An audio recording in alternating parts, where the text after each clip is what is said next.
mort mystérieuse de Pierre Bérégovoy. Je suis allé voir le notaire de Bérégovoy, il n'a accepté de parler à personne sauf à moi. Personne ne l'a interviewé, ce notaire.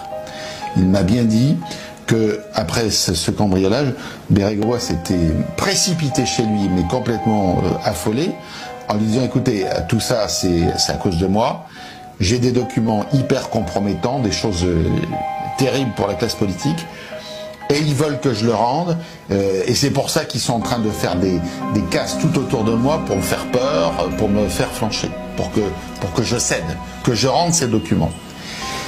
Et cet homme, Bérégovoy, en 92, il avait fait une déclaration énorme à l'Assemblée nationale, il voulait lutter contre la corruption. J'entends vider l'abcès de la corruption. J'ai demandé aux gardes des Sceaux de pousser les feux de la justice et du châtiment pour les coupables. Mais le Premier ministre n'en a que faire. Il poursuit son discours avec la même fermeté. Les procédures seront conduites à leur terme dès lors qu'elles révéleront des actes frauduleux commis à des fins d'enrichissement personnel. J'ai ici une liste de personnalités dont je pourrais éventuellement vous parler. Et tout le monde a pris peur. Tout le monde, ils ont eu tous peur. Et en plus, quand il était plus Premier ministre, qu'est-ce qu'il avait comme idée? C'est d'être candidat à la présidentielle.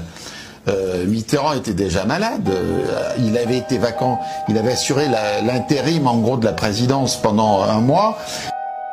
Au bord du canal de la Loire, qu'il aimait tant, à quelques mètres du chemin de halage où il s'était fait photographier pour sa dernière campagne électorale, Pierre Bérégovoy s'est donc donné la mort.